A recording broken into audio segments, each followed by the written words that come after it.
मेरे प्रदेशवासियों, माननीय श्री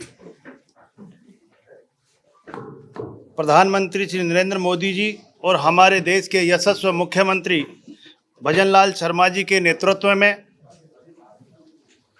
और माननीय वित्त मंत्री दिया कुमारी जी ने की दूरदर्शी सोच व डबल इंजन की सरकार ने विकसित राजस्थान की संकल्पना को दिशा देते हुए एक ऐतिहासिक बजट प्रस्तुत किया है। मैं इस बजट में कुछ प्रमुख बिंदु आपके समक्ष रखना चाहता हूं। ये बजट 8 करोड़ प्रदेशवासियों के प्रति हमारे कर्तव्यों का दस्तावेज है और महिला, युवा, मजदूर, वंचित, किसान रहित सहित सभी वर्गों के कल्याण को समर्पित है। वर्ष 2026-27 के बजट का आकार 6,10,956 करोड़ रुपए है, जो वर्ष 2023 और 24 के बजट की तुलना में 41% अधिक है। चिकित्सा एवं स्वास्थ्य के लिए 32,526 करोड़ रुपए का प्रावधान रखा गया है, जो वर्ष 2023-24 से 53% अधिक है। शिक्षा सुविधाओं का विस्तार करने के क्रम में बजट में 69,000 करोड़ रुपए का प्रावधान किया गया है, जो वर्ष 2023-24 से 35% अधिक है। कृषि बजट में 1,19,408 करोड़ का प्रावधान है। ये पिछले साल के से 7.5% ज़्यादा है। ग्रीन बजट में 33,476 करोड़ रुपए का प्रावधान किया गया है, जो पिछले वर्षों से 20% अधिक है। मैं इस बजट की प्रमुख घोषणाएं आपके सामने रखना चाहता हूं। जो सबसे बड़ी हमारे इस जयपुर शहर के लिए जेके लोन अस्पताल जयपुर में 500 बेड क्षमता के आईपीडी टावर तथा आरयूएचएस में 200 बेड के पीडियाट्रिक आईपीडी का प्रावधान किया है। प्रदेश में 400 स्कूल सीएम राइज विद्यालयों minister Rajasthan innovative school of excellence के रूप में क्रमोन्नत किए जाएंगे। प्रतियोगिताएं परीक्षाओं के बेहतर आयोजन के लिए बजट में राजस्थान स्टेट टेस्टिंग एजेंसी की ऐतिहासिक घोषणा की गई है। ऑनलाइन टेस्टिंग सेंटर विकसित किए जाएंगे, जिसके माध्यम से परीक्षाओं का आयोजन पारदर्शी तरीके से हो सकेगा। बजट में बीवी रामजी विकसित भारत गारंटी रोजगार और आजीविका मिशन ग्रामीण योजना के अंतर्गत 4,000 करोड़ रुपए का प्रावधान किया गया है। लखपति दीदी योजना में ऋण को 1 लाख से बढ़ाकर 1.5 लाख रुपए किया गया है और जैसलमेर में ultra luxury special tourism zone विकसित किया जाएगा। शेखावाटी हवेली योजना के अंतर्गत 660 से अधिक चिन्हित हवेलियों के पुनरुद्धार के लिए 200 करोड़ रुपए का प्रावधान किया गया है। हमारे कर्मचारी भाई बहनों को उपहार देते हुए पदोन्नति के लिए समुचित अवसर प्रदान करने व वेतनमान में संशोधन संबंधी विभिन्न मांगों का तुलनात्मक अध्ययन व विश्लेषण कर अनुशंसा किए जाने हेतु उच्च स्तरीय समिति का गठन किए जाने की भी घोषणा की गई है। 32,000 करोड़ की लागत से शेखावाटी क्षेत्र की हथुनी कुंड से यमुना पानी लाने वाली परियोजना का भी काम जल्द शुरू किया जाएगा। 4,500 करोड़ खर्च कर 6,500 नए गांव हर घर जल से जोड़े जाएंगे। अगले 3 लाख नए पेयजल कनेक्शन दिए जाएंगे और सभी संभाग मुख्यालयों को सिग्नल फ्री किया जाएगा। कुल 42,000 किलोमीटर सड़कों का विकास भी किया जाएगा। साथियों, हमारा ये बजट विकसित राजस्थान के साथ साथ ज्ञान यानी गरीब, युवा, अन्नदाता और नारी शक्ति पर आधारित रहा है। जी यानी गरीब, असहाय, लावारिस व्यक्तियों को दस्तावेजों के अभाव में भी मुख्यमंत्री आयुष्मान आरोग्य योजना, माँ योजना व निरोगी राजस्थान योजना में मुफ्त इलाज का लाभ दिया जाएगा। राजपहल कार्यक्रम के तहत घुमंतु व अर्धघुमंत मजदूर वर्ग के परिवारों के बच्चों की शिक्षा हेतु प्रत्येक जिले में स्कूल ऑन व्हील्स स्थापित किए जाएंगे। जरूरतमंद और होनहार विद्यार्थियों को टैबलेट, लैपटॉप, साइकिल, यूनिफॉर्म आदि हेतु डीबीटी एवं ई वाउचर की सुविधा प्रदान की जाएगी। चिकित्सा महाविद्यालयों में मरीजों एवं उनके परिजनों आदि को उचित दर पर पौष्टिक भोजन उपलब्ध कराने के लिए अटल आरोग्य फूड कोर्ट स्थापित किए जाएंगे। रोड एक्सीडेंट एवं आपातकालीन चिकित्सा के लिए राज्य सुरक्षा योजना भी प्रारंभ की गई है। मृतक के शरीर को ससम्मान घर पहुंचाने के लिए मोक्ष वाहिनी योजना की निःशुल्क सुविधा भी दी जाएगी। श्रमिकों के कल्याण हेतु श्रम सेतु ऐप व डिजिटल लेबर चौक आदि की सुविधा उपलब्ध कराई जाएगी। इसी तरह हम बात करते हैं वही यानी युवा कल्याण की। साथियों, हमने 4 लाख भर्तियों के संकल्प को पूरा करने की दिशा में जहां सरकारी क्षेत्र में 1 लाख से अधिक नियुक्तियां दी है, वहीं निजी क्षेत्र में 2 लाख से अधिक रोजगार के अवसर भी सृजित किए गए हैं। वर्तमान में 1,43,000 पदों पर भर्तियां प्रक्रियाधीन है तथा 1 लाख पदों पर भर्ती किए जाने के लिए परीक्षा कैलेंडर भी जारी किया गया है। मुख्यमंत्री युवा स्वरोजगार योजना में 1 लाख युवाओं को रोजगार हेतु लिए गए ऋण पर ब्याज, मार्जिन मनी आदि अनुदान पर 1,000 करोड़ रुपए का भी इसमें 1,000 करोड़ रुपए व्यय किए जाएंगे। प्रतियोगी परीक्षाओं के बेहतर आयोजन के लिए राजस्थान स्टेट एजेंसी की स्थापना की जाएगी, जिससे ऑनलाइन टेस्टिंग सुविधा युक्त परीक्षा केंद्रों का निर्माण किया जाएगा। नशे की बढ़ती प्रवृत्ति से निपटने के लिए राज सवेरा योजना लाई जा रही है। एक अर्थात अन्नदाता का कल्याण हमारे लिए सर्वोपरि है। किसान सम्मान निधि में 76 लाख से अधिक किसानों के खातों में डीबीटी के माध्यम से 10,900 करोड़ रुपए से अधिक की राशि स्थानांतरण की गई है। ब्याज मुक्त अल्पकालीन फसली ऋण वितरित योजना के अंतर्गत 35 लाख से अधिक किसानों को 25,000 करोड़ रुपए के ऋण वितरित किए जाएंगे। प्रदेश में डेयरी एवं दुग्ध उत्पादन को बढ़ावा देने के लिए के उद्देश्य से हमारे द्वारा गठित फंड की राशि 1,000 करोड़ से बढ़ाकर 2,000 करोड़ किया जाएगा। कृषि उत्पादन के लिए हम राज गिफ्ट योजना ला रहे हैं, जिसे हमारे अन्नदाता अपने उत्पाद का सही मूल्य प्राप्त कर सके। मुख्यमंत्री दुग्ध उत्पादन संबल योजना 2025-26 में 700 करोड़ रुपए का अनुदान दिया जाएगा। इससे 5 लाख पशुपालक लाभान्वित हो सकेंगे।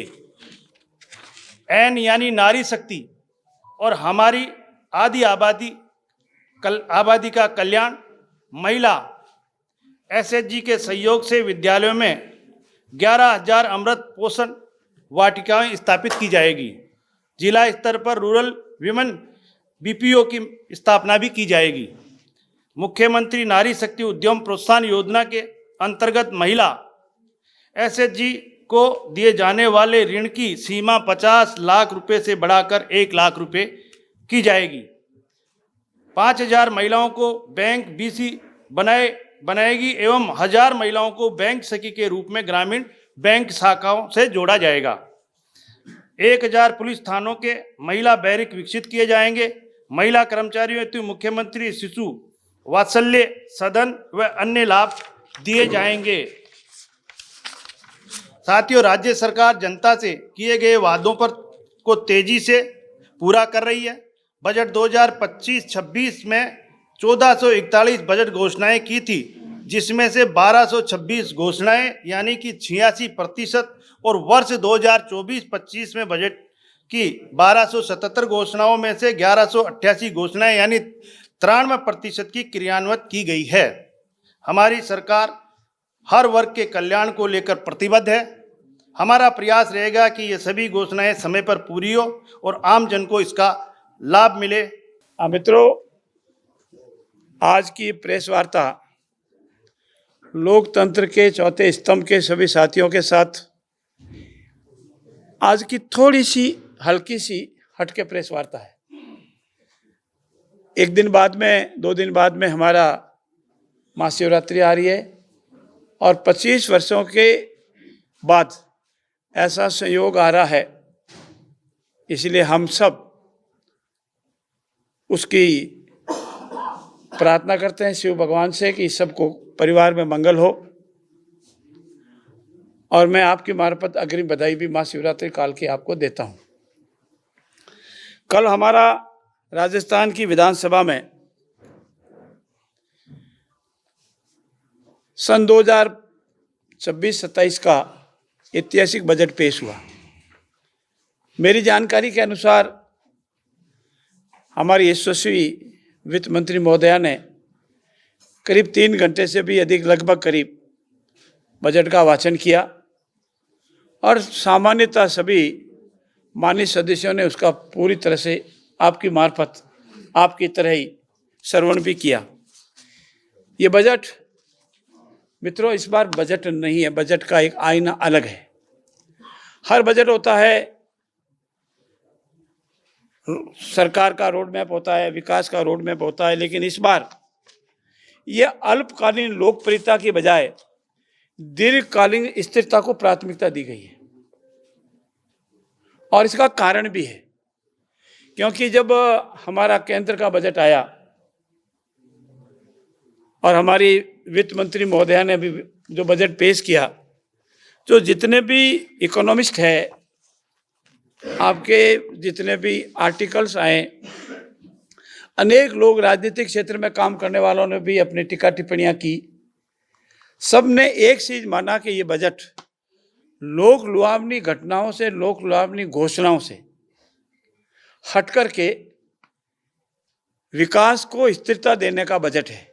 हमारे यशस्वी प्रधानमंत्री जी ने हम सबको ये संदेश दिया है कि सबका साथ, सबका विकास, सबका प्रयास, ये हमारा मूल मंत्र है और इसी मूल मंत्र के साथ हमको आगे बढ़ना है। और आप मित्रों, हम इसी के साथ सतत और समावेशी विकास को लेकर के आगे बढ़ रहे हैं। हमारे यशस्वी मुख्यमंत्री आदरणीय भजनलाल जी का भी स्पष्ट रूप से मानना है, हम सबको संदेश है और उनका खुद का भी संकल्प है कि सेवा, समर्पण और सुशासन के साथ हमारा राजस्थान सन 2047 के विजन को और पार करने हेतु, प्राप्त करने हेतु आगे बढ़े। और आपने देखा होगा, ये जो 2026 का बजट है, उस पुराने ढरे से अलग किस तरह से मैं बताऊं। इस बजट में सिर्फ रकमों का हिसाब नहीं है, इतना करोड़ का था, पिछली बार था इतना करोड़ का, इस बार है इतना बढ़ गया, इतना कम हो गया, अपितु शासन की सोच का आईना है। हमारा विचार क्या, हमारी थिंकिंग क्या है, हमारी परिकल्पना क्या है। अल्पकालीन लोकप्रियता के बजाय दीर्घकालीन स्थिरता को प्राथमिकता दी गई है। जितनी भी आपकी घोषणाएं देखी होगी, काम देखे होंगे, उसमें हमारा विजन है, हम 2047 तक हमारा जो माननीय प्रधानमंत्री जी का विकसित और समृद्ध भारत बनाने का सपना है, उस सपने को हम राजस्थान साथ कैसे चल सकते हैं। मुफ्त योजना की राजनीतिक परंपरा से हटकर ये बजट है। आप लोग भी कई बार अपनी लेखनी से, अपने इस मीडिया की मार्फत टिप्पणी करते हैं कि लोक लुभावनी घोषणाएं हैं।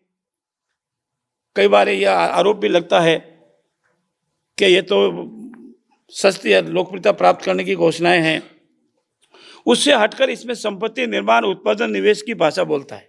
ये बजट जो है कि स्थायी संपत्तियों का परिनिर्माण कैसे होगा, उत्पादक निवेश की परिभाषा कैसे होगी, और रेवड़ी संस्कृति पर एक वैचारिक प्रहार है। आज तक होती रही है, रेवड़ियां बढ़ती रही है, उस पर एक वैचारिक प्रहार है। मित्रों, इतना ही नहीं, इस बजट में आप ये पाएंगे कि हमारा जो विजन है वो किस तरह से हमारा राजस्थान प्रदेश समृद्ध और विकसित बने और अमृत काल में हम भी हिंदुस्तान के अन्य प्रदेशों की तरह किस तरह से आगे बढ़ें और अग्रणी प्रदेश बने। तो इसको एक एग्जाम्पल के रूप में अगर आप देखें तो हमने 42,000 सड़कों का सुदृढ़ीकरण, नए एयरपोर्ट सर्वे, रेलवे ओवरब्रिज, तो इससे क्या होगा, व्यापार में आसानी होगी, परिवहन लागत घटेगी, निवेश आकर्षित होगा, रोजगार के अवसर पैदा होंगे। ये मोटे मोटे चीज़ें होती है जिससे कोई प्रदेश तरक्की करता है, विकसित होता है, और इसी को हमने फोकस किया है। ये जो राहत है वो अंतरकालीन राहत, शॉर्ट टर्म के लिए और दीर्घ टर्म के लिए। इसमें फ़र्क आप भी, हमारे जितने इकोनॉमिस्ट है, इसमें फ़र्क भी करेंगे। आज की मैंने सभी समाचार पत्रों की टीका टिप्पणियाँ भी पढ़ी, तो उन्होंने सब ने ये पाया कि ये जो बजट है वो तात्कालिक राहत के लिए नहीं है, दीर्घकालीन विकास की आधारभूत संरचना का रोड मैप है। और इसीलिए चाहे मुफ्त बिजली हो, नगद प्रोत्साहन राशि हो, इंफ्रास्ट्रक्चर हो, औद्योगिक आधार को, इसकी नहीं, हमने औद्योगिक, किसान, रोजगार, खेती और इनको इंफ्रास्ट्रक्चर और औद्योगिक आधार को मजबूत करने पर जोर दिया है। और इसी के तहत सारा हमारा जो फोकस रहा है, और विशेष रूप से हमारा फोकस, जैसे हमारे यशस्वी उप मुख्यमंत्री महोदय ने बताया, युवाओं पर भी फोकस रहा है हमारा, क्योंकि युवा हमारे आने वाले भारत में और राजस्थान में सबसे ज़्यादा शक्ति हमारे पास है तो युवाओं की है। बेरोजगारी भत्ते के स्थान पर स्वरोजगार को हमने बढ़ावा दिया है। ब्याज मुक्त ऋण उद्यमिता से हमने उनको लोक लुभावनी घोषणा का नहीं कहा है, उससे उद्यमिता की और किस तरह से वो प्रेरित हो गए। हमने लोन इसीलिए दिया कि लोन ले लो, मजा कर लो, हमको कोई वोट दे। उससे उद्यमिता कैसे बढ़ेगी, इंडस्ट्री में उनका रुझान कैसे बढ़ेगा, वो खुद नौकरी देने वाले कैसे बनेंगे। डिग्रीदार युवाओं के हुजूरमंद युवाओं का राज्य नौकरी देने वाला नहीं बने, बल्कि नौकरी लेने मांगने वाला नहीं बने, नौकरी देने वाला बने। और इस पर हमने फोकस किया है। युवाओं का भरोसा हमने जीता है। मैं आपकी मार्फत आज निवेदन भी करूंगा कि जितनी भी पूर्व में परीक्षाएं हुई उससे आप और हम सब परिचित हैं। और एक समय ऐसा आ गया था कि युवाओं का भरोसा डगमगा गया था।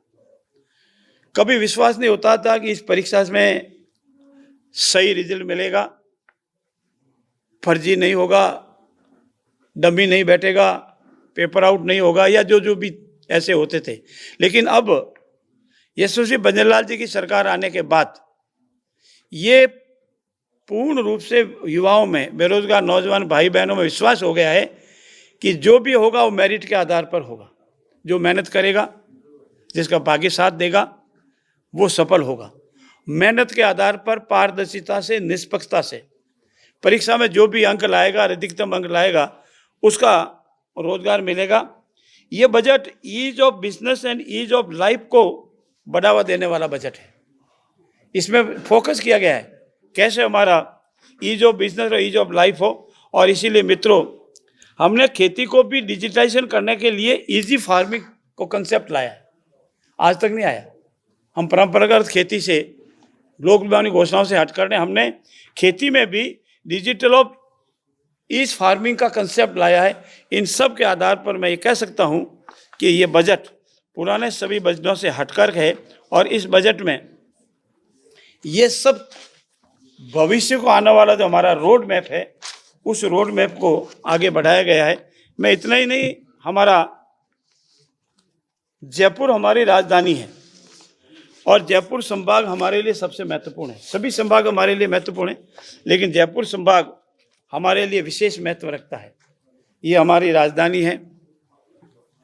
देश के अधिकतम दर्शक, पर्यटक, विभिन्न तरह के राजनीतिक क्षेत्र में काम करने वाले लोग, डिग्निटीज, फॉरेन अफेयर से काम करने वाले लोग यहाँ आते हैं।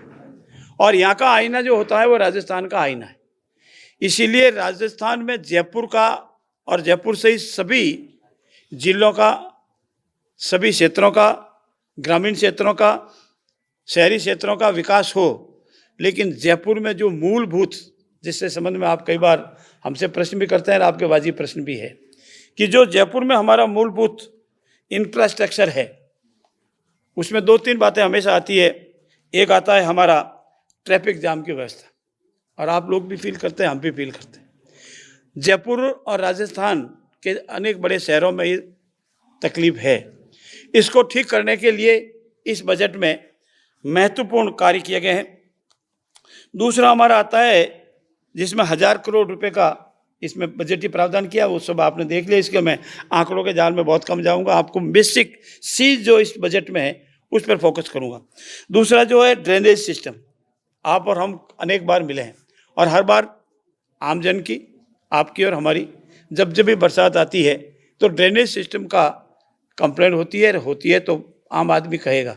और इस बजट में ड्रेनेज सिस्टम किस तरह से सही हो, ट्रैफिक में जाम नहीं लगे और ट्रैफिक को तुरंत गति से अपने स्थान पर निर्धारित अवधि में जावे, इसके साथ ही साथ इसको ठीक करने के लिए 1800 करोड़ के नई सड़कें, ब्रिज बनाने की जो घोषणाएं इस बजट में की गई है, उसका पूर्ण होने के उपरांत राजस्थान प्रदेश के इस सबसे बड़े शहर हमारी इस गुलाबी नगरी में ड्रेनेज सिस्टम और ट्रैफिक सिस्टम ठीक होगा तो ये शहर सुंदर है, व्यवस्थित है, प्रदेश का आईना है।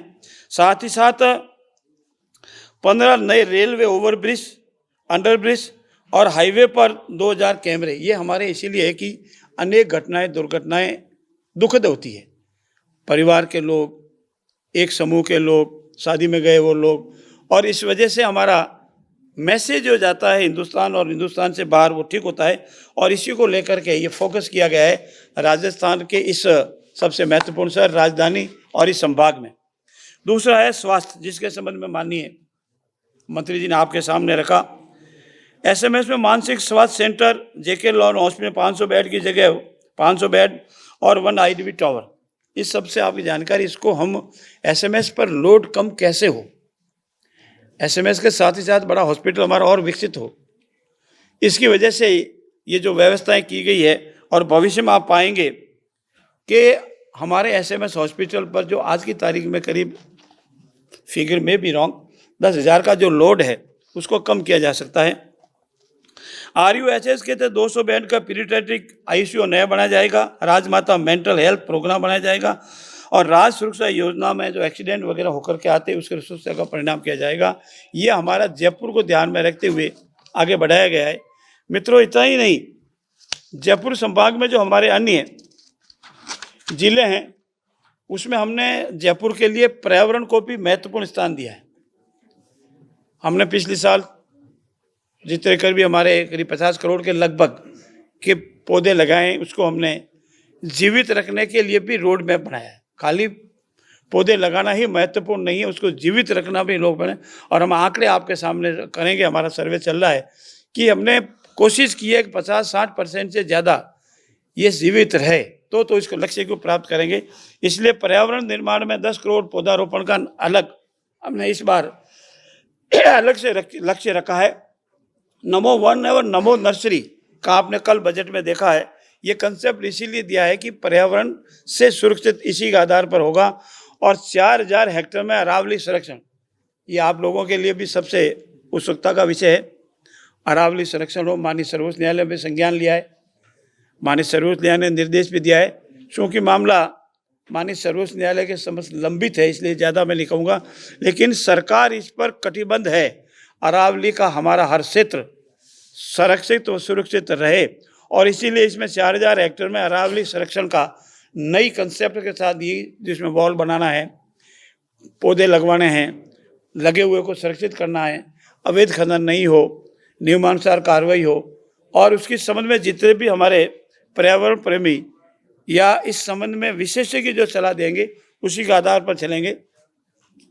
अलवर को अलग मिला है 1200 करोड़ का बजट। उद्योग निमराना में औद्योगिक पार्क बढ़ेगा, भिवाड़ी में CID वेस्ट प्लांट बनेगा, स्लज प्लांट की क्षमता हम बढ़ाएंगे, पर्यावरण को। इसी तरह सभी इस संभाग में आने वाले जो हमारे झुंझुनू है, झुंझुनू में अलग से यमुना जल परियोजना है, हथिनी कुंड है, हमारा जो एयरपोर्ट है, मंडावा में पर्यटक सैनिक सम्मान है, दौसा में है और अंडरब्रिज है। इस तरह से इस संभाग में आने वाले सीकर सहित सभी जितने भी जिले हैं उन सब को भी पूरा फोकस किया गया है। और हमारा सैदपुर संभाग अन्य संभागों की तरह समृद्ध विकसित बनकर राजस्थान में आगे बढ़े। और पेयजल की जो हमारी योजना है, क्योंकि जयपुर में जनसंख्या का घनत्व धीरे धीरे और बढ़ रहा है और बढ़ेगा और बढ़ना भी चाहिए, इसीलिए 6500 गाँव को हर घर जल से नल, 3 लाख नए कनेक्शन, 600 ट्यूबवेल, शिक्षा में किसान को, ये सभी इसीलिए किया गया है कि हम सब राजस्थान को इस बजट के मार्फत विकसित और समृद्ध बनावे और हमारा राजस्थान हिंदुस्तान में अन्य प्रदेशों की बजाय अग्रणी प्रदेशों, विकसित प्रदेशों, समृद्ध प्रदेशों और इस सब में हमारी, आपकी और राजस्थान के हर निवासी की अग्रणी भूमिका है। मैं सबका आभार व्यक्त करता हूँ, आपका भी आभार व्यक्त करता हूँ। आइए हम सब मिलकर हम कार्य करके आप अपनी लेखनी से यानी तरह से हम राजस्थान प्रदेश को विकसित और समृद्ध बनावें और इस विकसित काल में, इस अमृत काल में हमारा प्रदेश हिंदुस्तान के अन्य प्रदेशों की तरह विकसित और समृद्ध हो। हमारे यशस्वी प्रधानमंत्री की योजनाओं और कल्पनाओं के अनुसार राजस्थान बने और हमारे यशस्वी आदरणीय मुख्यमंत्री भजन लाल जी की संकल्प की पूर्ति होकर के हमारा प्रदेश विकसित और समृद्ध बने, इसी को फोकस रखकर बजट पेश किया गया है। मित्रों, ये प्रश्न आज विधानसभा में प्रश्न के माध्यम से उठा था और इसमें प्रश्न सिर्फ इतना ही था कि इसके नियम बने या नहीं बने। राइट टू हेल्थ एक्ट बना हुआ है और हमारे यशस्वी मंत्री जी ने इसका पूरा डिटेल ब्यौरा दिया कि किस तरह से हमारे हर नागरिक का जो हमारा स्वास्थ्य सुरक्षा से संबंधित प्रश्न है, सुविधाएं उपलब्ध करानी है। माँ योजना से लगा करके सारी योजना का बखूबी विवरण दिया। जब प्रतिपक्ष के नेताओं को लगा कि ये तो बहुत ज़्यादा हम जो कल्पना कर रहे थे उससे भी अधिक इस सरकार ने काम किया है और उन्होंने जाते जाते आचार संहिता लगते समय इस कानून को लाए, स्वयं ने कोई नियम नहीं बनाए, इसलिए उन्होंने वॉकआउट पूर्ण रूप से गलत किया है, राजनीतिक दुर्भावना से किया है और जो कार्य इस सरकार ने स्वास्थ्य के संबंध में किए उनको नहीं सुनने की वजह से किया है। इस सरकार ने स्वास्थ्य के संबंध में सबसे अधिक कार्य किए, जिसका ब्यौरा विवरण हमारे माननीय अध्यक्ष ने विधानसभा के पटल पर कहा है। देखिए, राइट टू हेल्थ को अगर जिस भावना से लाया जावे तो सबसे अधिक महत्वपूर्ण है, लेकिन राजनीतिक लोकप्रियता से सच्ची लोकप्रियता ढूंढने के लिहाज से लावे तो वो नहीं है। हमारे हर नागरिक का स्वास्थ्य की सुरक्षा के लिए हमारी माँ और अन्य योजनाएं हैं वो परिपूर्ण है।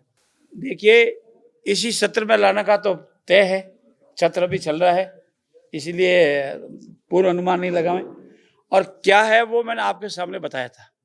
अगर हमारे राजस्थान के किसी प्रदेश में, किसी कोने में, किसी जगह पर जनसंख्या का घनत्व अनुपातिक रूप से या बहुत किसी अन्य जो कारण है उससे बढ़ जाता है, असंतुलन हो जाता है और कोई एक विशेष समुदाय किसी दूसरे समुदाय को वहाँ रहने में डिस्टर्ब करता है, उसकी संपत्ति औने पौने दर पर हड़प लेता है, ऐसा वातावरण पैदा करता है कि साथी पड़ोसी वहाँ रह ही नहीं सकता, ऐसा वातावरण पैदा करता है कि मजबूर उसको अपनी संपत्ति औने पौने में बेचकर जाना पड़ता है या छोड़ के जाना पड़ता है।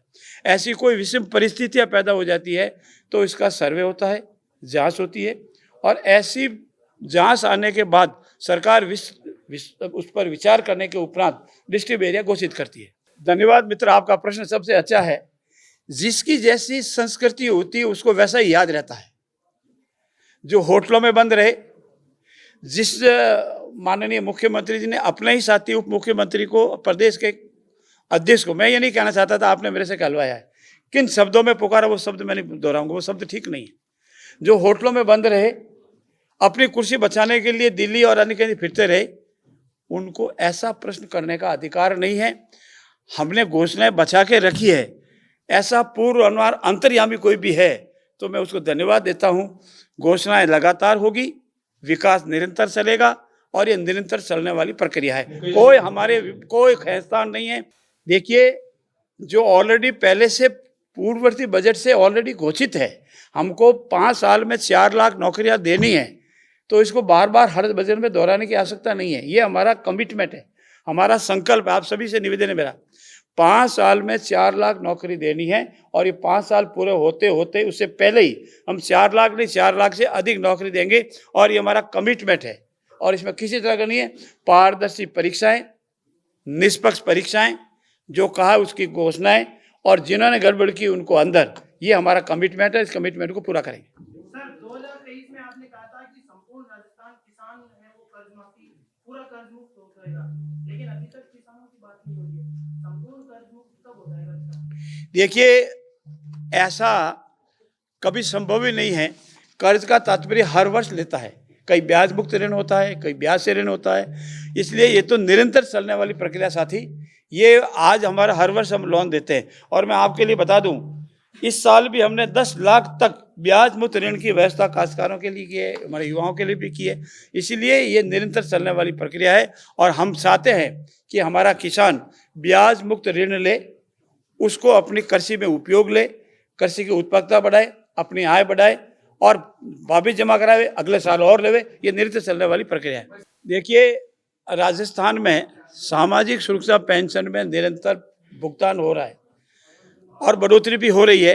इसका विस्तृत ब्यौरा आज के हमारे बजट में है, आपके समाचार पत्रों में भी है। और अगर आप नोट करना चाहे फिगर, क्योंकि बहुत लंबा प्रक्रिया हो जाएगी, उसमें सब है और इसमें हम इसके प्रति सरकार गंभीर है। कांग्रेस की आरोप लगा रही कि हमने वादा किया था कि 15% प्रति वर्ष बढ़ाएंगे, लेकिन बीजेपी ने 2 बजटों में लगातार बढ़ाया है, लेकिन इस बजट में कुछ नहीं किया। देखिए, जो हमारा कमिटमेंट है उसमें कोई कोताही नहीं होगी। बजट सत्र चल रहा है, इंतजार कीजिए। देखिए विष्णु जी, मैंने घोषणाएं नहीं पढ़ी, पहले कहा है कि बजट का जो पुराने बजटों से डरे से हटकर गए, मैंने ये कहा आपके सामने। हम लोग अपनी घोषणाओं में विश्वास नहीं करते, मैंने ये कहा है। हम आधारभूत ढांचे का विकास कैसे हो, हमारा राजस्थान आगे कैसे बढ़े, इसकी रोड मैप इस बजट में है, ये मैंने बताने का प्रयास किया। विष्णु जी, धन्यवाद आप सबका।